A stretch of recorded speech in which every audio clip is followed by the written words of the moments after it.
In 1921, the Colored Operators Association of Maryland applied for a charter. The group felt that the white union rules were humiliating. This has been an historical moment.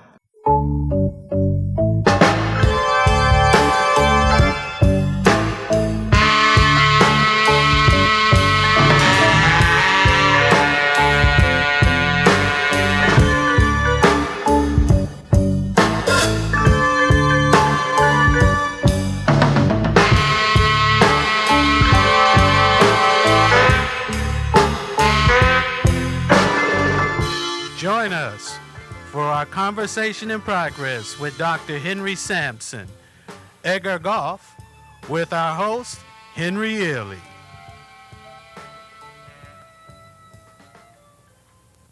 Sophie's Tucker's theme song was written by a black person. Okay? And Some of These Days, Shelton Brooks. And so black influence in music and dance is very, very significant in this country. The problem is that they have not until recently been able to benefit from the economic exploitation of their own music and dance and creativity. They have been used and exploited basically by others. And same is true with the motion picture industry when it first started. Now, something you said kind of interests me, and I'm just going to go over this again, but that issue about whiteface and pancake makeup. You want me to talk about it? Yeah, I'd like for you to introduce that to us again as a new concept, because most of us are familiar with blackface. At the end of minstrelsy, blackface, I mean, white doing blackface of us, a depiction of us, that was over. There was no more market. And blacks then became minstrelsy and full flavor. And they did blackface for a while, and then that was over. And then the next thing they did was whiteface, pancake makeup. And this is about the same time that Bert Williams came on the scene up through San Francisco, by the way, that he's not totally belongs to the East. No, he does. And I have an early photograph of Hattie McDaniel's oldest brother, Otis, who was in the same troupe that Bert Williams was in whiteface makeup. And they were doing it. And that was a very short period, but it actually happened. And so Michael Jackson is just really cribbing the old timers. Okay, but within whiteface, did you have defined characters as you had in blackface? Of course. In terms of Bert Williams, when Williams and Walker first started out, Williams and George Walker. That's right. George Walker was doing the comedy. Okay. And he had naturally dark skin, and Williams was a straight man. They soon found out that Willie Williams was the funny person, right? And George Walker was a straight man. So George Walker's character developed that he was a dandy, and he could really do the cakewalk. And Bert Williams was the comedian and jokester, and he did his own version of the cakewalk with his wife and with George Walker's wife. Now, when we switch up and we look at blackface, and you look at people such as Al Jolson, Eddie Cantor, now that comes along a little later, doesn't it? Blackface started, like I said, now, I'm talking about those particular individuals popularizing. It's almost like a rebirth of blackface, huh? But blackface never died out. Blackface only died out in the 40s, really. I mean, blackface started out in, like I said, in the late 1800s. In the minstrel shades with both blacks and whites doing blackface, and it was popular all the way up to the 20s and the 30s. And in the 40s, it started to die out in the 40s. But I can still remember as a kid going to the theater, and they had stage shows. This was in the 40s, okay? And the comedians would come on, they're doing blackface. And I remember my grandfather taking me to the old tent shows. This was in Jackson, Mississippi. And the comedians would come out with the white lips and the blackface, and the ladies would be out there dancing. You know, these were tent shows. And this is the 40s. Shows, I don't know if you've heard of Silas Green from New Orleans. Big show. Okay, the Rabbit's Foot Company. All those companies came through there. And they were doing, blackface. Okay, now tell us about Tim Moore. and his kind of split personality in terms of doing Uncle Tom's Cabin in blackface and whiteface. Okay, that's true. Now, first of all, Tim Moore was in my opinion, one of the most brilliant comedians that ever hit the stage. He could do all forms of comedy. He was a producer. He could write great jokes. And he had an act with his wife in vaudeville. His wife was Gertie Moore. He married 2 or 3 times. His first wife was Gertie Moore. And they did a one-man's Uncle Tom's Cabin. Okay, he painted one side of his face black and the other side white. And he was doing the Simon Legree thing. He would point his white side to the audience. And when he did the Uncle Tom kind of thing, he did it pointed his left side to the audience, black side. And the audience just screamed. It was just a hit. It was, the show they made a lot of money. And he performed this show throughout the United States, and he also toured England, Europe, yeah, with the show. Well, you know, when we begin to look at people such as Tim Moore, and for our audience, people don't understand Tim Moore, we're talking about the individual who played Kingfish. That's correct. On the old Amos and Andy program. All right. You have there was another guy with that particular group who played Lightning, Nick Stewart. That's right. He's still alive. He's still alive. And people didn't realize how much intellect it took an actor to possess to be able to project someone perhaps that gave you the appearance of being dim-witted and slow. You'd almost have to be an actor's actor to pull it off. A superior actor. And an entertainer. Yeah, and an right. entertainer. You know, because you have to inject so much of yourself into that to reach that high level of credibility and believability. And it's very, very interesting that we don't necessarily appreciate that because we have seen it all along, whereas other people think it's kind of a natural thing and people don't have to work hard to develop that craft. I think we appreciate it, but I think our generation after us may not understand it and definitely don't appreciate it. That's what I feel. And it's also interesting that if you look back at the shows in the 1800s, 1900s, the black touring road companies, like the Black Patty Show and some of the other real famous shows, the principal comedians of the company were also the producers, the managers of the company. Okay, these were the clowns. And but when they didn't have a clown uniform on, they were doing the business end of it. It shows you that these people who played clowns on the stage were also good businessmen. And they held the shows together and toured, and they kept the money, kept the receipts. And so it's almost a dichotomy of seeing these people on stage acting clown, right? But then in real life, they were doing the business end of it also. And a lot of this activity was going on in the western states of the United States. Now, by western states at that time, you mean what? The West Coast states or the Rocky Mountain states? We're talking about Rocky Mountain to the Pacific Ocean and up into Canada, down into Mexico, Mexicali and so on. And just all over, blacks had their groups touring gold mining camps, lumber camps, brothel, everything. They were just all over the place. And I think that the Johnson brothers, Henry's written really in depth about, were seers of that activity. Now, you said something earlier that I wanted to kind of get back to, and that is the theater was the mainstay for your actors and actresses. Now, most of the time we've just talked about actors so far. Where were the women? Where were they? Where were they at this time? It's interesting. That's a good question. If you look at the minstrel stage in the mid 1800s, both white shows and black shows, the principal characters, both female and male, were played by males. And the men would play these characters in drag. It wasn't until the late 1800s.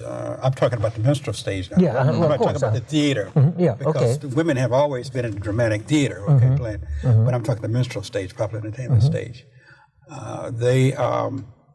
It wasn't, and also in the motion pictures, in some of the early motion pictures, you'll find that men played roles of women, female parts. Yes.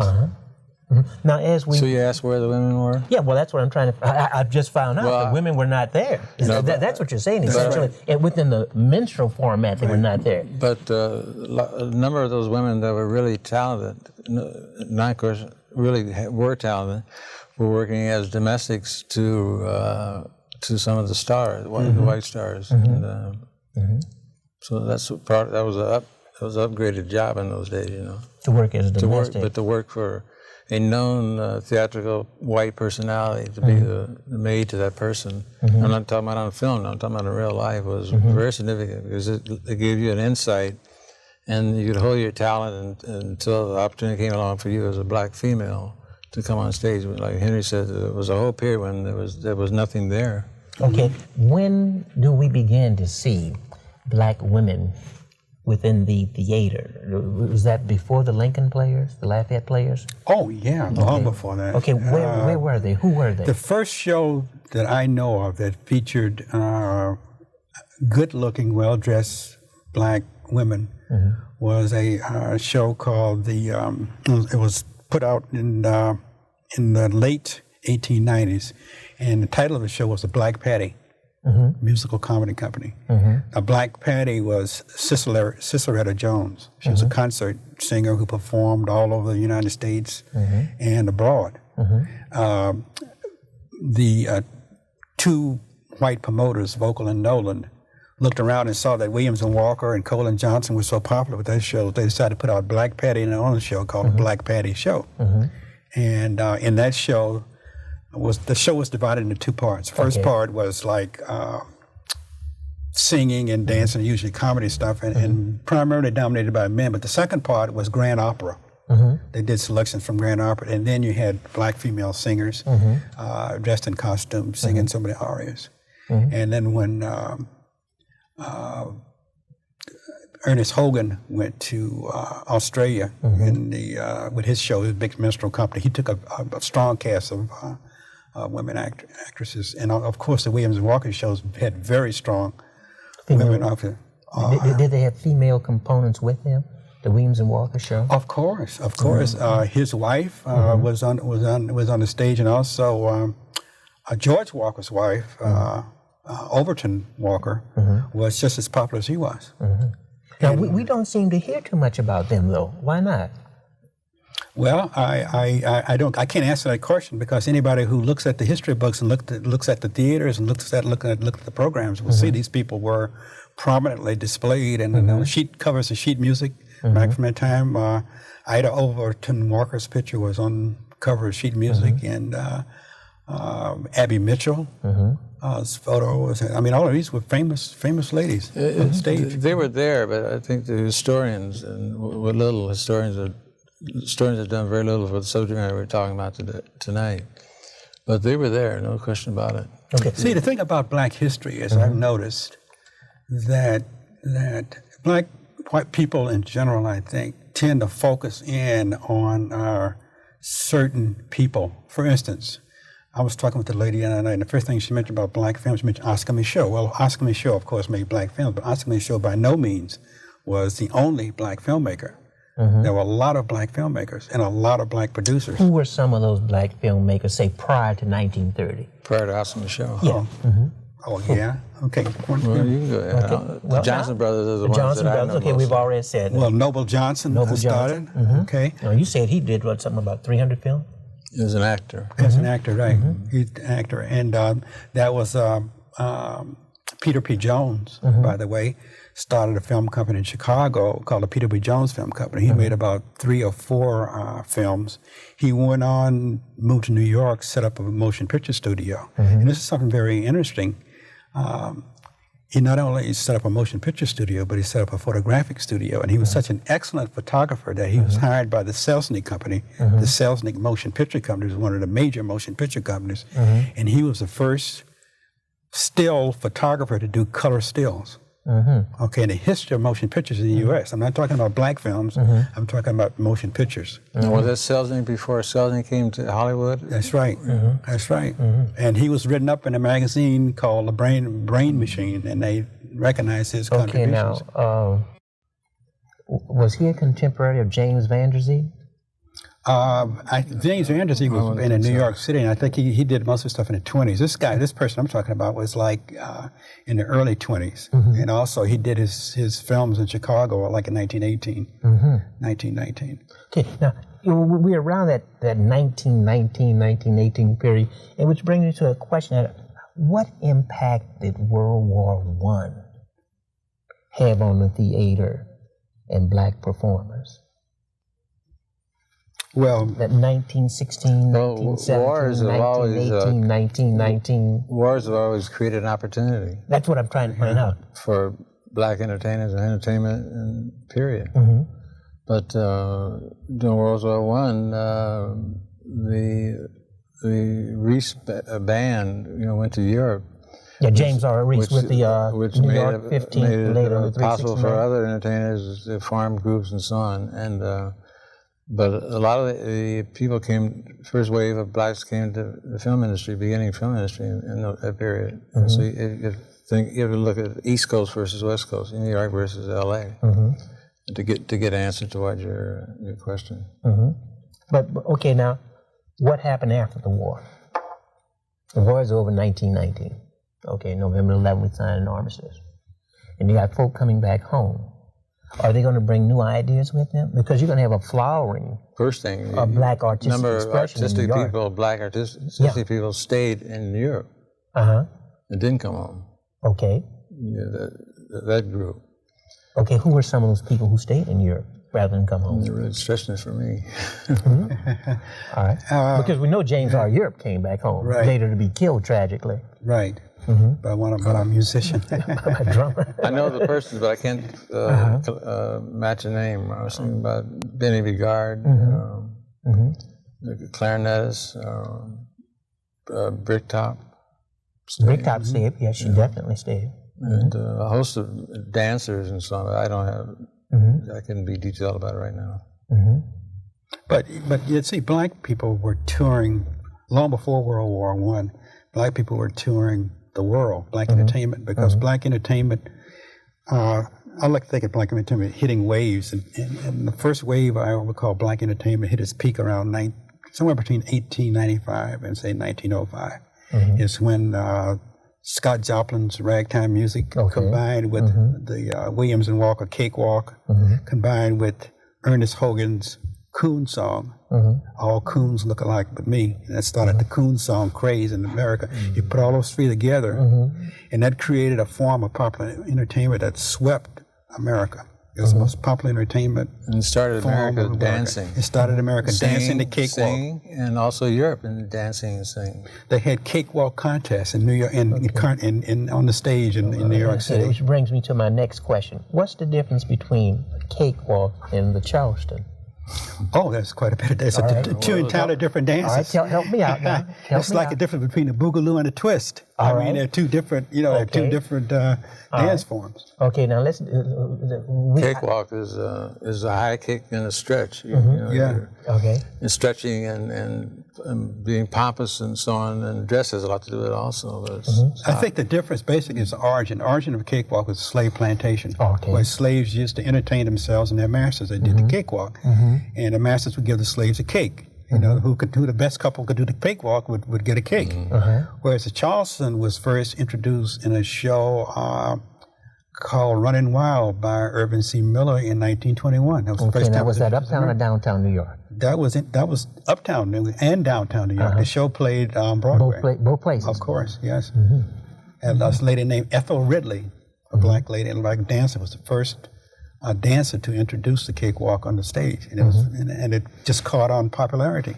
But it's interesting whenever you see retrospectives on film of American life during that period.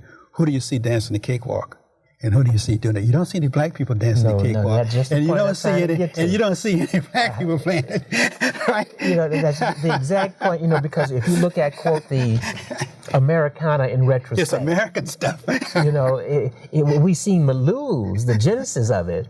The only time you see black people are picking cotton someplace, but they don't tell you, that the reason why these people are doing these dances and playing this music is creativity of black artists who popularized. It's like rap today. Rappers are beginning to lose some of their attention because others are taking it and playing it back to them. Mm-hmm. Sure. You know, the cakewalk. Before that was the Black Bottom, Texas Tommy. You know, all of those dances were very popular, and they were all originated. How did they spread across the country? By these famous shows like Williams and Walker, like Traveling shows. yeah, and the traveling shows. Because we didn't have film. No, you didn't Tent have film. You shows. didn't That's have right. TV. Tent shows. That's right. Now, what do you mean by a tent show? Is that something like a revival, where people just come to town, put up a tent, and we have a show? Well, when black shows toured the South, they generally toured the South under tent because there weren't a lot of theaters, and a lot of these theaters were not open to black people. So when they played to black audiences, they usually played under tents. Now when they played to white audiences, they played in theaters. But blacks were not allowed, for the most part, to go into theaters, and if they were, they had the balcony seats in theaters. So it wasn't until black people started building theaters, investing in building theaters in the United States, is when they started showing these shows in front of black audiences. And now the peak of the black theater movement peaked in 1921, and coincidentally, the number of black films produced peaked in 1921, and the number of black shows on the road peaked in 1921. How many of them emanated from New York?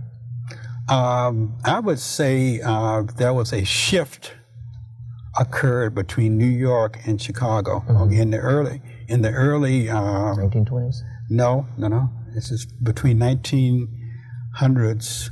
I'd say starting around 1916, a black man in Chicago built a theater called a Peking Theater, which is probably the most famous black theater in the history of American black theaters, because it was the first time that blacks had a theater that was equipped modern, that shows could stay there and blacks could produce and perform and support. And it was located in South Chicago on a stretch that they called a stroll, because the black men and black women would stroll down that street like 12th, right?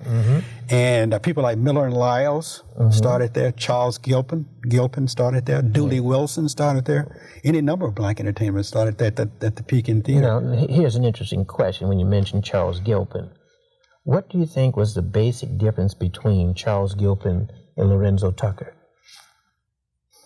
Well, I don't think there's any really basic comparison. Lorenzo Tucker was basically, Charles Gilpin was an accomplished dramatic actor. And he was a member of the Lafayette Players Stock Company. Exactly. Okay, and which is probably the most famous black stock company in the history of this country. And Lorenzo Tucker played basically in vaudeville. He played with Sophus Tucker, and he did some films with Oscar Micheaux. But Charles Gilpin was, I think he won the Spring Honor Award, and he did a lot of excellent dramatic quite a person, a humanitarian, a teacher. Yeah, he did tremendous good. Emperor Jones was his first big show with the Provincetown Players. Before Paul Robeson took over the power. Okay, that's about to say. LA had, we usually associate Paul Robeson with Emperor Jones, and here I'm finding out that Charles Gilpin was there before Paul Robeson. That's right. That's what you're saying, correct? That's right. And Gilpin was approached to do the role on film before Robeson was, but Gilpin wanted too much money, so he got Robeson to do the film portrayal. I didn't mean cut I just want to insert that L.A. The theater was built for black entertainers, stage entertainers here in L.A. on Central Avenue, called the Lincoln Theater. The Lincoln Theater. By a Jew, to take advantage of what was left of the end of blackface, as Henry was saying, and the beginning of vaudeville and so on. And it was a very famous theater, still stands today as a church. That's right. And that's in Los Angeles? It's in Los Angeles, around Adams and Central. Adams Central. We also had a cotton club here, but it was in cotton. But where's Cotton Club located? When it was in Culver City. In Culver San City. Sebastian's Cotton Club. Now Hampton got to start there with it. You did? See, it's interesting to note that black film producers could not have originated or existed in this country if it wasn't for three important things that took place that peaked, I say, in the 20s, okay? The first essential ingredient was they had a cadre of excellent black performance, basically stage performance. Tremendous talent. But they can not only perform, they could write and they could score. Stage. They could write and they could score. Okay. Now, by score, tell us what you mean. What I mean, they could write music. Okay. They could write music, right? And both the lyrics and the music. And the music. Right. So you had that kind of as a base. Secondly, what you had a movement toward the building and construction of black theaters by blacks. Okay? Black people investing in black artistic expression. That's correct. Building theaters. Building theaters, okay. They had a theater in Philadelphia. Every large city had a theater. The Dunbar Theater in Philadelphia. There were several theaters in New York. There was several theaters in Washington. A lady, I forgot her name now, built several theaters in Oklahoma City. Chintz Moore and his wife built theaters. So in 1921, the black theater movement peaked. Okay. This formed a stable base for the black producer to show his films. Okay. Now, albeit it was only less than 400 black theaters, but at least he didn't have to worry about the distribution, because that would kill the black producer. The white distributing companies would not distribute black films. So they did it themselves. Within that small 400-unit network. Now, what was the third thing? The third thing was that you had the black newspapers. Every community had a black newspaper. And the black newspaper encouraged their readership to go out and see black films. So a lot of race pride. They call it race pride then. And they encouraged their people to go out and see this race movies coming to town, because these movies depicted all forms of black life. I mean, you had the clowns, but still you had people portraying dentists, college graduates, heavy dramatic, the whole spectrum of characters. Now, what about the recording industry? Because this is going to be energized by black music at the time, isn't it? Of course, yes. Here again, back in the before 1910, when black entertainment was called the first peak of black entertainment, at this time you had black publishing companies with offices on Broadway in New York City. The Addicts Music Publishing Company published the songs of Ernest Hogan and Bert Williams. Clarence, what's his name? Clarence Williams, who is the father of the Clarence Williams. That we know. That's right. That's right. Had a music publishing company. Now, and also a record company. That's what I was about to ask. And that was, what do we mean by race records? Race records is a term really which came into being, films, which basically they were records performed by black people, but they were not marketed to black people. To black people, right? And it really only means race records, race films, race newspapers. Okay, that was just a way of identifying. Okay, who made them? That was race pride. Somebody asked me the other day, was that a derogatory term when people refer to themselves as race? A race man. A race man, but it wasn't. It was an attribute. I mean, if you're a race man, that means that you were, and we had to stick together in that time. There was no welfare. Black people had to stick together because there's no other way to make it. It's interesting when you say that, because when we look at New York in this period, we see the emergence of the Garvey movement too. And that whole attempt at entrepreneurship. We also see the emergence of black baseball teams owned and managed by black entrepreneurs. Correct. Hotels. So you have a tremendous movement emerging across the nation after World War I. As you're sitting here talking, I'm thinking that maybe the semantics